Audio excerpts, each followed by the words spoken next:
Hello अस्सलाम वालेकुम दोस्तों, तो यार क्या हाल है। आज की इस वीडियो में हम depreciation 2007 second intermediate accounting Karachi board के क्वेश्चन सॉल्व करेंगे और इसी के साथ साथ समझेंगे भी कि ये क्वेश्चन किस तरीके से सॉल्व हुआ। ठीक है, तो चलिए स्टार्ट करते हैं, क्वेश्चन को पढ़ते हैं पहले। तो लिखा हुआ है कि on July 1 2004 a machine was purchase for ₹4 lakh. ठीक है, जुलाई 1 2004 को एक मशीन परचेज की 4 लाख रुपीज़ में। ठीक है, it's estimated useful life was 10 year, यानी कि 10 साल तक ये चलेगी, उसके बाद जो है ये और फर्दर नहीं चल पाएगी और इसको जो है बेचना पड़ेगा स्क्रैप में। ठीक है, या कबाड़ी वाले को, अगर हम उर्दू में लफ्ज़ में बोलें तो कबाड़ी वाले को बेचना पड़ेगा। ठीक है, फिर लिखा हुआ है एंड दी सेल्वेज वैल्यू ₹20,000। ठीक है, सेल्वेज वैल्यू, रेजिडुअल वैल्यू या स्क्रैप वैल्यू, ये तीनों जो हैं एक ही चीज़ हैं।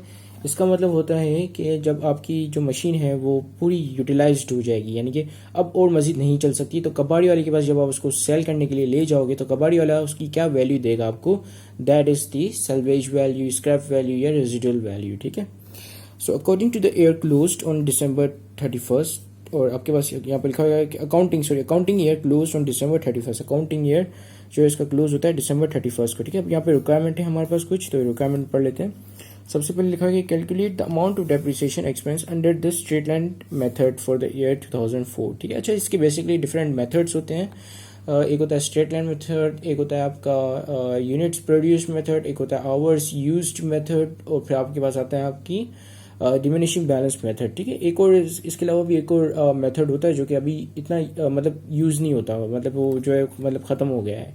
ठीक है, कोई भी उस मेथड को यूज़ नहीं करता और मुझे वो जहन में याद नहीं आ रहा है वो कौन सा मेथड है। तो जो है आप इसको सर्च कर लीजिएगा, ठीक है, गूगल पे।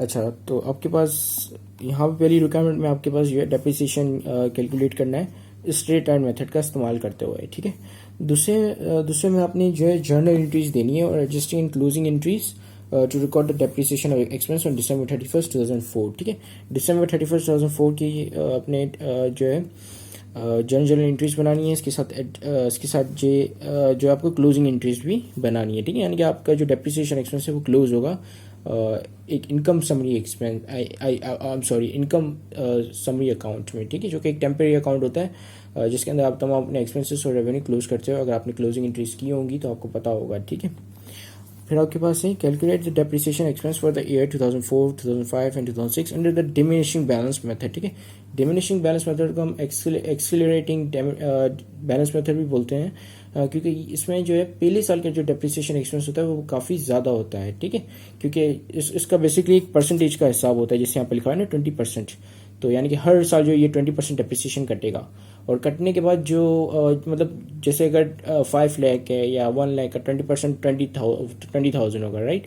तो अगर 1 लाख में से 20,000 को माइनस करें तो कितना हो जाएगा ये, क्योंकि 1 लाख का 20% 1 लाख का 20% 20,000 होता है। ठीक है, सो 20,000 जब हम 1 लाख में से माइनस करेंगे तो आपके पास बच जाएगा 1,80,000। फिर जो नेक्स्ट साल जो डेप्रिसिएशन लगेगा वो 1,80,000 पे लगेगा, ना 80,000 पे लगेगा, नॉट 1,80,000, 80,000 पे लगेगा, क्योंकि 20,000 आपने 1 लाख में से माइनस कर दिए। ठीक है, तो जिसकी वजह से क्या होगा, जब 80,000 का 20% निकालोगे तो वो कम होगा 20,000 से। ठीक है, तो इसमें क्या होता है कि पहले ईयर का जो डेप्रिसिएशन एक्सपेंस होता है काफ़ी ज़्यादा होता है, बाकी ईयर के डेप्रिसिएशन एक्सपेंस कम कम होते जाते हैं। ठीक है, तो डिमिनिशिंग बैलेंस मेथड को हम डिमिनिशिंग बैलेंस मेथड इसीलिए कहते हैं क्योंकि इसमें जो है डेप्रिसिएशन एक्सपेंस आपके डिमिनिश हो जाते हैं, यानी कि कम हो जाते हैं पहले साल के मुकाबले में। ठीक है, अच्छा, फिर आपकी आखिरी रिक्वायरमेंट में लिखा हुआ है कि prepare partial balance sheet as on December 31, 2006 showing with 3 years accumulated depreciation calculated under diminishing balance method। ठीक है, तो हमने जो है पार्शियल बैलेंस शीट भी बनानी है और ये डिमिनिशिंग बैलेंस मेथड वाली बनानी है। तो चलिए स्टार्ट करते हैं हमारी स्ट्रेट लाइन वाली रिक्वायरमेंट से। ठीक है, तो यहाँ पे हमने हेडिंग डाल दी computation of depreciation expense using straight line method. ठीक है, अब इसका एक फॉर्मूला होता है, उस फॉर्मूला के तहत जो आपने इसकी कंप्यूटेशन करनी होती है। ठीक है, फॉर्मूला होता है कि कॉस्ट को आपने माइनस करना होता है स्क्रैप वैल्यू से। ठीक है, स्क्रैप वैल्यू फिर आपने जो है डिवाइड कर देना है इसकी एस्टिमेटेड लाइफ से। ठीक है, अच्छा, अगर ये यूनिट वाला मेथड होता है, यूनिट प्रोड्यूस मेथड होता तो फॉर्मूला बिल्कुल ये सेम होता, सिर्फ यहाँ पे एस्टिमेटेड लाइफ की जगह पे आपके पास आ जाते हैं यूनिट प्रोड्यूस। ठीक है, और अगर ये आवर वाला मेथड होता तो इसमें आपके पास जो एस्टिमेटेड लाइफ की जगह पे आवर्स यूज्ड आ जाते हैं। ठीक है, या आवर्स यूटिलाइज्ड। ठीक है, तो मतलब फॉर्मूला बिल्कुल सेम है उन दोनों मेथड का भी, सिर्फ लाइफ की जगह पे यहाँ पे जो यहाँ पे लिखा है ना कि एस्टिमेटेड लाइफ, इसकी जगह पे यहाँ पे आपके पास यूनिट यूज हो जाती है, सॉरी यूनिट प्रोड्यूस्ड आ जाते हैं अगर यूनिट वाला मेथड हो तो, और अगर आर वाला मेथड हो तो आर यूज्ड। ठीक है, जितने आर मशीन ने काम किया है उतने आवर्स जो है हम यहाँ पे, मतलब जितने आवर्स मशीन काम कर सकती है अपनी पूरी लाइफ में, ठीक है, तो उतने आवर्स जो है हम यहाँ पे लिखते हैं। ठीक है, अगर आर वाला मेथड हो तो अच्छा, तो यहाँ पे आपके पास कॉस्ट कितनी है मशीन की, कॉस्ट एक दफ़ा देख लेते हैं फिर से। कॉस्ट ऑफ मशीन है आपकी 4 लाख रुपीज़। ठीक है, अब इसके बाद हमने दूसरी चीज़ ये चेक करनी है कि यहाँ पे आपके पास कोई कैश डिस्काउंट या कोई ट्रेड डिस्काउंट है। अगर आपके पास कोई कैश या ट्रेड डिस्काउंट होता है तो आप जो है उसको रिड्यूस कर देते हो, उसको लेस कर देते हो, फिर आपके पास जो है वो आपके पास फाइनल वैल्यू आ जाती है आपकी, मतलब फाइनल कॉस्ट आ जाती है मशीन की। ठीक है, ट्रेड डिस्काउंट जैसे अगर लेट सपोज के अगर 4 लाख के ऊपर ट्रेड डिस्काउंट लगा हुआ होता तो वो पहले ट्रेड डिस्काउंट लेस होता, उसके बाद फिर जो अमाउंट आती ना उस पर आप जो है कैश डिस्काउंट निकालते, ना कि 4 लाख पे। ठीक है, तो ये चीज़ का आपने ख्याल रखना है ट्रेड डिस्काउंट में, जब आपके पास ट्रेड डिस्काउंट और कैश डिस्काउंट दोनों हो। ठीक है, तो अच्छा ये मुझे कोई ज़रूरी बात थी जो मुझे बतानी थी आपको और मैंने बता दी। ठीक है, तो चले हम वापस आ जाते हैं आपकी इस वाले मेथड पे। ठीक है, स्क्रैप वैल्यू एक दफ़ा फिर से देख लेते हैं। स्क्रैप वैल्यू आपकी है 20,000। ठीक है, तो 4 लाख में से माइनस करेंगे हम 20,000, फिर इसको डिवाइड कर देंगे हम एस्टिमेटेड लाइफ है, और एस्टिमेटेड लाइफ कितनी है वो भी हम देख लेते हैं। एस्टिमेटेड लाइफ इसकी है 10 ईयर्स। ठीक है, तो चलें इस फॉर्मूले में तमाम वैल्यूज पुट कर लेते हैं। ठीक है, तो यहाँ पे हमने तमाम वैल्यूज पुट कर ली। अब हमने सिंपली जो है इसको कैलकुलेटर के अंदर पुट कर देना और कैलकुलेटर हमें आंसर दे देगा। ठीक है, तो चलिए इसको कैलकुलेटर के अंदर पुट करते हैं। अच्छा पहले मुझे जो है न्यूमरेटर और डिनोमिनेटर की डिनोमिनेटर और न्यूमरेटर चाहिए। ठीक है, तो ये आ गया, इस वाले बटन से आएगा। ठीक है, अगर आपके पास ये वाला सेम कैलकुलेटर हो तो। ठीक है, तो इसने मुझे न्यूमरेटर और डिनोमिनेटर दे दिया। अब मैं न्यूमरेटर पे ये वैल्यूज डाल दूंगा और डिनोमिनेटर पे 10 डालूंगा। ठीक है, सो 4 लाख। ठीक है, ये आ गया आपका 4 लाख माइनस 20,000। ठीक है, डिवाइड बाय 10, तो कितना आ गया आपके पास 38,000। ठीक है, तो 38,000 आपका पर ईयर डेप्रिसिएशन एक्सपेंस होगा। ठीक है, अब अगर आप रिक्वायरमेंट में देखो तो यहाँ पे रिक्वायरमेंट में लिखा हुआ था कि आपने सिर्फ 2004 का निकालना है। ठीक है, और ये मशीन का परचेज हुई है जुलाई 2004 को। ठीक है, तो यानी कि ये पूरे साल का डेप्रिसिएशन नहीं निकलेगा, ये कितने महीनों का निकलेगा, जुलाई, अगस्त, सितंबर, अक्टूबर, नवंबर, दिसंबर। ठीक है, तो जुलाई से लेके दिसंबर तक ये आपके 6 महीने होते हैं। तो यानी कि आपने पूरे 12 महीनों का डेप्रिसिएशन एक्सपेंस नहीं निकालना है, आपने सिर्फ 6 महीनों का डेप्रिसिएशन निकालना है। ठीक है, अच्छा, और ये जो 38,000 है ये पूरे साल का डेप्रिसिएशन यानी कि 12 महीनों का डेप्रिसिएशन है। ठीक है, तो मुझे पहले मैं क्या करूंगा कि पहले मैं पर मंथ डेप्रिसिएशन एक्सपेंस निकालूंगा कि पर मंथ कितना आ रहा है मेरा। ठीक है, तो 38,000 ये कितना है, ये पूरे साल का डेप्रिसिएशन है, तो मैं इसको डिवाइड कर दूंगा 12 से, तो मेरे पास 1 महीने का डेप्रिसिएशन एक्सपेंस आ जाएगा। ठीक है, जब भी इस तरीके से वैल्यू आए तो इस वाले बटन को दबाओगे तो ये जो आपके पास ऐसी वैल्यू आ जाएगी। ठीक है, तो यानी कि 1 महीने का जो डेप्रिसिएशन है वो कितना है 3,166। ठीक है, अब मैं इसको क्या करूंगा, मल्टीप्लाई कर दूंगा 6 से, ताकि मुझे बता दे कि 6 महीनों का डेप्रिसिएशन कितना आएगा। ठीक है, तो 6 महीने का आ रहा है 19,000, तो यानी कि 19,000 इज द, यहाँ पे लिख लेता हूँ 2004 का जो डेप्रिसिएशन एक्सपेंस निकलेगा वो है 19,000। ठीक है, और ये 19,000 क्या है आपका आंसर। ठीक है, यानी कि आपका यही क्वेश्चन जो है वो यहाँ पे आपकी जो पहली रिक्वायरमेंट है वो कंप्लीट हो गई है। ठीक है, इसको हम डायरेक्ट इससे भी कर सकते हैं, इसको मल्टीप्लाई करके 6 डिवाइड बाई 12 भी करोगे तभी भी आपके पास ये 19,000 ही आंसर आएगा। ठीक है, मैं आपको ये करके बताता हूँ 38,000। ठीक है, मल्टीप्लाई बाय 6 डिवाइड बाई 12 तो कितने हो गए 19,000। ठीक है, ये बेसिकली क्या करता है कि 38,000 के पहले 12 टुकड़े कर देता है, फिर 12 टुकड़ों में से 6 टुकड़ों को कंसोलिडेट कर देता है यानी कि मिला देता है, और फिर आपको वो मिला हुआ आंसर आ जाएगा। ठीक है, मतलब आ जाता है, तो मिला हुआ आंसर क्या है 6 टुकड़ों का मिला हुआ आंसर, यानी कि 6 टुकड़ों को मिलाओगे तो आपके पास 19,000 बनेंगे। ठीक है, और अगर 12 टुकड़ों को मिलाओगे पूरे के पूरे तो आपके पास 38,000 बनेंगे। 38,000 पूरे साल का, लेकिन मशीन जो हमने जुलाई में परचेज की तो जिसके वजह से हम पूरे साल का नहीं निकालेंगे, हम सिर्फ 6 महीनों का निकालेंगे। ठीक है, तो 2004 में से 6 महीनों का डेप्रिसिएशन निकलेगा और 6 महीनों का डेप्रिसिएशन एक्सपेंस आपका 19,000 बनता है। ठीक है, अच्छा, तो अब हम जो है इसकी दूसरी रिक्वायरमेंट पे मूव ऑन करते हैं। दूसरी रिक्वायरमेंट में कहा है कि आपने जर्नल एंट्री बनानी है दिसंबर 31, 2004 की। ठीक है, एक जर्नल एंट्री बनानी है आपने, सॉरी एडजस्टिंग एंट्री बनानी है, दूसरी आपने क्लोजिंग एंट्री बनानी है। तो ठीक है, तो चलिए हम ये जो एंट्री बनाना शुरू करते हैं। ठीक है, तो ये आपका जर्नल का फॉर्मेट आ गया। ठीक है, title of accounts, post and reference, debit और क्रेडिट। ठीक है, तो सबसे पहले आपने एडजस्टिंग एंट्री बनानी है डेप्रिसिएशन एक्सपेंस की। ठीक है, तो एडजस्टिंग एंट्री में क्या करते हो आप, डेप्रिसिएशन एक्सपेंस को आप क्रेडिट करते हो, जो कि नॉर्मली आप जो डेप्रिसिएशन एक्सपेंस की आप एंट्री बनाते हो वही बनेगी। ठीक है, वो एडजस्टिंग एंट्री होती है। और अलाउंस फॉर डेप्रिसिएशन को जिस तरीके से आप जो है क्रेडिट करते हो उसी तरीके से यहाँ पे भी आप क्रेडिट करोगे। ठीक है, अलाउंस फॉर डेप्रिसिएशन। ठीक है, अच्छा, अलाउंस ऑफ डेप्रिसिएशन बेसिकली क्या होता है कि अब बेसिकली होता ही है कि बिजनेस एक जो डेप्रिसिएशन एक्सपेंस निकलते जाते हैं वो एक अलाउंस यानी कि सेपरेट अकाउंट वो सेट करता जाता है। ठीक है, फिर ये जो भी अलाउंस ऑफ डेप्रिसिएशन का एक टी अकाउंट बनता है और वहाँ पे ये पूरा डेप्रिसिएशन एक्सपेंस जितने भी साल होते हैं उन तमाम सालों का डेप्रिसिएशन जो है वो अक्यूमुलेट हो जाता है और फिर ये डेप्रिसिएशन लगता है आपकी फिक्स्ड एसेट पे। ठीक है, जिस एसेट का आप डेप्रिसिएशन निकाल रहे हो, जिस फिक्स्ड एसेट का आप डेप्रिसिएशन निकाल रहे हो, तो वो लग के फिर उसकी जो वैल्यू होती है वो रिड्यूस हो जाती है, फिर आप वो रिकॉर्ड करते हो बैलेंस शीट में। सो अलाउंस ऑफ डेप्रिसिएशन बेसिकली एक बैलेंस शीट का आइटम होता है जो कि आपकी एसेट में एसेट वाले पोर्शन पे जाता है। ठीक है, और fixed asset to be specific, fixed asset के पोर्शन पे जाके वो फिक्स्ड एसेट से रिड्यूस होता है। ठीक है, अलाउंस ऑफ डेप्रिसिएशन बेसिकली आपका जमा किया हुआ यानी कि अक्यूमुलेटेड डेप्रिसिएशन होता है। ठीक है, सो यहाँ पे डेप्रिसिएशन एक्सपेंस कितना निकलेगा, 2004 का हम बेसिकली बना रहे हैं, तो कितना है यहाँ पे 19,000। ठीक है, सो 19,000 यहाँ आ गया और 19,000 यहाँ पे आ गया। ठीक है, अब इसकी एक क्लोजिंग एंट्री भी बनानी है। क्लोजिंग एंट्री में आप क्या करते हो, अब तमाम अपने एक्सपेंसेस और रेवेन्यू अकाउंट एक्सपेंसेस और रेवेन्यू अकाउंट्स तमाम क्लोज कर देते हो आपकी इनकम समरी अकाउंट में। ठीक है, जो कि एक टेम्परेरी अकाउंट होता है और जो कि लेटर ऑन क्लोज हो जाता है आपकी रिटेन अर्निंग्स में। ठीक है, तो यहाँ पे आपने एक क्लोजिंग एंट्री बनानी जहाँ पे डेप्रिसिएशन एक्सपेंस को क्लोज कर दिया। डेप्रिसिएशन एक्सपेंस चूंकि एक एक्सपेंस और एक्सपेंस जब भी बढ़ता है तो आप उसको डेबिट साइड पे रिकॉर्ड करते हैं, आपने क्लोज करने के लिए उसको जो है क्रेडिट साइड पे रिकॉर्ड करना पड़ेगा उतनी अमाउंट से क्लोज करना होगा जितनी अमाउंट से वो क्रेडिट डेबिट साइड पे ओपन हुआ है यानी कि खुला हुआ है। ठीक है, सो ये डेबिट साइड पे कितनी अमाउंट पे से खुला हुआ है, 19,000 से। ठीक है, तो आप जो है 19,000 से इसको क्रेडिट कर दोगे डेप्रिसिएशन एक्सपेंस को। ठीक है, तो मैं यहाँ पे लिखता हूँ डेप्रिसिएशन एक्सपेंस।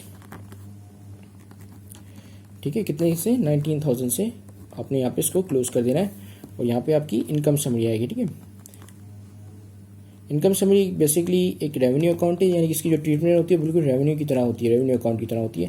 यानी कि जब भी ये जो डेबिट साइड पर रिकॉर्ड होता है तो ये कम होता है यानी कि माइनस में रिकॉर्ड किया जाता है। ठीक है, और जब भी क्रेडिट साइड पर रिकॉर्ड होता है तो ये प्लस में रिकॉर्ड होता है। ठीक है, सो यहाँ पे क्या करें, हम डेप्रिसिएशन एक्सपेंस को क्लोज करें यानी कि ये इनकम समरी जो है, इनकम समरी को हमने डेबिट साइड पे रिकॉर्ड करके डेप्रिसिएशन एक्सपेंस को खत्म कर दिया। ठीक है, अब हमारे पास नेगेटिव इनकम समरी है। ठीक है, ना कि डेप्रिसिएशन एक्सपेंस। ठीक है, और डेप्रिसिएशन एक्सपेंस बेसिकली एक इनकम स्टेटमेंट का आइटम है और क्लोजिंग एंट्री से आपकी तमाम इनकम स्टेटमेंट के आइटम्स आते हैं। अगर आपको अपने क्लोजिंग एंट्री अगर आपने पढ़ी हो तो आपको पता होगा। ठीक है, सो यहाँ तक जो है रिक्वायरमेंट सेकंड भी हमारी कंप्लीट होती है। अब हम आ जाते हैं हमारी थर्ड रिक्वायरमेंट पे। ठीक है, सो थर्ड रिक्वायरमेंट आपने जो है डेप्रिसिएशन एक्सपेंस को कैलकुलेट करना है डिमिनिशिंग बैलेंस मेथड का इस्तेमाल करते हो और इस दफ़ा आपने 2004, 2005 और 2006 तक जो है आपने कैलकुलेट करने हैं। ठीक है, तो चलें स्टार्ट करते हैं। ठीक है, तो यहाँ पे मैंने हेडिंग डाल दी computation depreciation expense by using diminishing balance method. ठीक है, अच्छा, इसको बेसिकली कैलकुलेट करने का ये फॉर्मूला होता है कि आप जो कॉस्ट होती है उस कॉस्ट को मल्टीप्लाई कर देते हो जो परसेंटेज है आपकी। ठीक है, जैसे इस सिनेरियो में आपकी परसेंटेज क्या है, यहाँ पे हम देख लेते हैं क्वेश्चन में 20%। ठीक है, 20% हर साल जो है डेप्रिशिएट होता है, तो इस सिनेरियो में जो आपकी 20% है। ठीक है, फिर इससे जो आपके पास क्या आता है, जब 20% से आप जो है इसको माइनस कर लोगे यानी कि जो भी 20% का आंसर आएगा उससे आप माइनस करोगे तो आपके पास क्या आती है, बुक वैल्यू। ठीक है, जो कि आपकी नेक्स्ट ईयर की कॉस्ट बन जाती है। ठीक है, तो ये बेसिकली इस तरीके से काम करता है। इसके लिए आपने जो है पूरा एक टेबल बनाना होता है। ठीक है, तो अब हम वो टेबल बनाएंगे और टेबल बना के इसको सॉल्व करेंगे। ठीक है, ठीक है, तो बेसिकली इस तरीके का टेबल होता है जो कि मैंने वीडियो पोस्ट करके बनाया। ठीक है, अच्छा, तो पहले हमने हमारे पास कौन कौन से ईयर है, 2004 है और इसके अलावा आपके पास देख लेते हैं क्वेश्चन में कौन कौन से ईयर के लिए निकालना है हमने डेप्रिसिएशन। तो एक तो 2004 के लिए निकालना है, फिर 2005 और 2006 के लिए। ठीक है, तो यहाँ पे हम पहले ईयर लिख लेते हैं, 2004, 2005 और 2006 के लिए हमने डेप्रिसिएशन एक्सपेंस निकालना है। ठीक है, तो 2004 के जुलाई को हमने खरीदी थी मशीन 4 लाख रुपए की, राइट। तो ये 4 लाख रुपए यहाँ पे आ गए और 20% जो इसका डेप्रिसिएशन निकलेगा, तो 4 लाख का जब हम 20% निकालते हैं तो ये कितना बनेगा, कैलकुलेटर में निकाल लेते हैं इसको, 4 लाख। ठीक है, ये 40,000 है, 4 लाख मल्टीप्लाई बाय 20,000, सॉरी 20%, तो कितना आ रहा है ये 80,000। ठीक है, सो 80,000 is the depreciation expense for 2004, लेकिन हमने ये क्या है, ये 2004 का है, जबकि हमने जुलाई में मशीन परचेज की थी। तो यानी कि पूरे साल का हम नहीं निकालेंगे बल्कि सिर्फ 6 महीनों का निकालेंगे। तो सिर्फ इसके साथ भी हम बिल्कुल वही सीन करेंगे जो हमने स्ट्रेट लाइन मेथड में किया था 2004 के साथ, ठीक है। सो उसको डिवाइड कर देंगे 12 से, ठीक है। तो कितना आ गया ये 6666, फिर उसको मल्टीप्लाई कर देंगे 6 से, तो कितना हो जाएगा आपके पास 40,000, ठीक है। तो 6 महीने का निकलेगा, 6 महीने का कितना निकलेगा 40,000, ठीक है। तो पहले साल का जो डेप्रिसिएशन एक्सपेंस निकलेगा वो कितना होगा आपका 40,000, ठीक है। तो यहाँ पे लिख लेते हैं 40,000। अब ये जो 40,000 है ये लेस हो जाएंगे आपकी कॉस्ट में से, फिर आपके पास आ जाएगी बुक वैल्यू, ठीक है। जैसा कि मैंने आपको बताया था कि यहाँ पे जो ये पूरा फॉर्मूला जो मैंने यहाँ पे बनाया है, ठीक है। सो 4 लाख में से जब हम 40,000 को माइनस करेंगे तो आपके पास कितने बचेंगे, 4 lakh minus 40,000 is equal to 3,60,000, ठीक है। सो 3,60,000 क्या हो जाएगी इस साल की बुक वैल्यू, यानी कि 2004 की बुक वैल्यू। और ये नेक्स्ट ईयर की बुक वैल्यू क्या बन जाएगी, कॉस्ट, ठीक है। जैसा कि मैंने आपको ये यहाँ पे बताया कि ये वाली जो बुक वैल्यू है नेक्स्ट ईयर की कॉस्ट बन जाएगी, यानी कि 2005 की कॉस्ट बन जाएगी। सो 2005 की कॉस्ट क्या होगी 3,60,000, ठीक है। अब ये 3,60,000 पे आप 20% अप्लाई करोगे, फिर देखेंगे कि कितना आ रहा है इसका डेप्रिसिएशन एक्सपेंस, ठीक है। सो 3,60,000, ठीक है, मल्टीप्लाई बाय 20%, तो कितना आ गया ये 72,000, ठीक है। अच्छा, पहले साल जो है सबसे ज़्यादा डेप्रिसिएशन एक्सपेंस क्यों नहीं निकला, क्योंकि हमने सिर्फ 6 महीने का निकाला है, ठीक है। पूरे साल का 80,000 बन रहा था जैसा कि मैंने आपको दिखाया था, ठीक है। तो अभी कितना बन रहा है यहाँ पे, जो दूसरे साल है दूसरे साल का 72,000 बन रहा है, ठीक है। तो 72,000 को माइनस, मतलब 3,60,000 को माइनस, आई मीन 3,60,000 में से 72,000 माइनस करेंगे, ठीक है। सो पहले यहाँ पे लिखते हैं 360 माइनस 72, तो कितने बन रहे हैं आपके पास 2,88,000, ठीक है। सो 2,88,000 आपकी इस साल की बुक वैल्यू आ गई, यानी कि 2005 की बुक वैल्यू। अब 2006 की ये क्या हो जाएगी बुक वैल्यू, कॉस्ट में तब्दील हो जाएगी, यानी कि ये जो 2005 की बुक वैल्यू है ये क्या बन जाएगी, ये यहाँ पे जो कि जाके कॉस्ट बन जाएगी, ठीक है। तो क्या कॉस्ट आएगी ये 2,88,000, ठीक है। फिर इसके ऊपर जो 20% अप्लाई करेंगे और फिर इसका जो डेप्रिसिएशन एक्सपेंस निकलेगा और फिर इसकी बुक वैल्यू आएगी, ठीक है। तो 2,88,000 का जो है अपना निकाल लेते हैं अपन, क्या कहते हैं इसको 20%, तो कितना आ रहा है 57,600, ठीक है। सो 57,600 is the depreciation expense for 2006, ठीक है। तो हम ये 57,600 माइनस करेंगे अपना 2,88,000 में से, ठीक है। 2,88,000 56,000.6, ठीक है। तो कितना आ रहा है आपके पास 2,31,400। सो 2,31,400 ये आपकी बुक वैल्यू आ गई फाइनल, ठीक है। सॉरी, एक्चुअली ये 2,30,000 है, नॉट 31,000, मैंने 31 लिख लिया गलती से, बल्कि मैंने देखा ही गलत। तो ये 2,30,000 है, 2,30,400, ठीक है। तो अब हम चलते हैं आपकी बैलेंस शीट पे, ठीक है। अच्छा, तो ये बैलेंस शीट का फॉर्मेट आ गया। बैलेंस शीट जो हमने सिर्फ पार्शियल बैलेंस शीट बनाई है क्योंकि यहाँ पे आपके पास पूरा डेटा अवेलेबल नहीं है, ठीक है। आपके पास ना लायबिलिटीज है ना आपके पास इक्विटीज हैं, ठीक है। तो आपने इसके पास सिर्फ क्या है, एसेट है, वो भी फिक्स्ड एसेट है जो कि आपकी मशीन है, और इसके अलावा आपके पास डेप्रिसिएशन एक्सपेंसेस हैं, ठीक है। तो आप क्या करोगे कि पार्शियल बैलेंस शीट में यानी कि सिर्फ एसेट का भी सिर्फ फिक्स्ड एसेट वाला पोर्शन बनाओगे, ठीक है। सो यहाँ पे आपकी मशीन आ जाएगी, ठीक है। मशीन कितने की आपने खरीदी थी, सॉरी मैंने ये स्पेलिंग गलत लिख ली, CHINE होता है मशीन, ठीक है। सो मशीन आपकी आई थी 4 लाख रुपीज़ की, राइट, ठीक है। जैसा कि आपके क्वेश्चन में लिखा हुआ है कि आपने जो मशीन खरीदी है 4 लाख रुपीज़ में, ठीक है। अब इसके ऊपर जो है वो आपको पता है कि मैंने आपको बताया था कि अलाउंस और डेप्रिसिएशन होता है जो कि आपका एक्यूमुलेट किया हुआ डेप्रिसिएशन होता है, और ये हम बना रहे हैं डिमिनिशिंग बैलेंस से, ठीक है। डिमिनिशिंग बैलेंस से ये बन रही है बैलेंस शीट आपकी, मतलब इस वाले मेथड से जो हमने सॉल्व किया उससे आपकी बनी रही है आई मीन बैलेंस शीट, ठीक है। तो जो आपका एक्यूमुलेटेड डेप्रिसिएशन होता है वो पूरे साल के जितने भी साल के आपने डेप्रिसिएशन एक्सपेंसेस निकाले उनका जमा किया हुआ डेप्रिसिएशन होता है, यानी कि इन सबको जमा करोगे तो आपके पास क्या आ जाएगा, आपका एक्यूमुलेटेड डेप्रिसिएशन या अलाउंस ऑफ डेप्रिसिएशन, ठीक है। तो इन सबको जो हम प्लस करते हैं ताकि आपके पास अलाउंस ऑफ डेप्रिसिएशन आ जाए, तो ये कितना होगा आपके पास 40,000 प्लस 72,000 प्लस 57,000 एंड 600, ठीक है। तो कितना आ रहा है आपका 1,69,600। सो 1,69,600 आपका क्या है डेप्रिसिएशन, अलाउंस ऑफ डेप्रिसिएशन, ठीक है। तो यहाँ पे हम लिख लेते हैं 1,69,600, ठीक है। तो ये, और अच्छा ये ब्रैकेट में इसका मतलब कि ये माइनस साइन के साथ है, ठीक है। और यहाँ पे हम लिखेंगे लेस अलाउंस फॉर डेप्रिसिएशन, ठीक है। मैंने यहाँ पे ये शॉर्ट फॉर्म में लिखा हुआ है क्योंकि जगह नहीं, आप जैसा कि आप देख पा रहे हो कि यहाँ पे जगह नहीं है, ठीक है। सो अब हम जो इसमें 4 लाख में से इसको माइनस कर देंगे, ठीक है। 4 लाख माइनस 169.6 यानी कि 1,69,600, तो आपकी कितना बन रहा है 2,30,000, ठीक है, एंड 400। आपका जो अलाउंस टू डेप्रिसिएशन लगने के बाद जो आपकी जो मशीन की जो वैल्यू आएगी वो बिल्कुल बराबर होगी आपकी लास्ट ईयर की बुक वैल्यू के, ठीक है। जो लास्ट ईयर आपने जो निकाला है ना डेप्रिसिएशन, उसकी बुक वैल्यू के बराबर होगी। तो ये आपकी जो है बराबर आ रही है, कितनी आ रही है 2,30,400। तो जैसा कि आप ये देखें आपकी दोनों की वैल्यू सेम आ रही है। तो इसी के साथ ही ये वीडियो ख़त्म होती है। Thank you for watching this video. Have a great day and अल्लाह हाफिज़।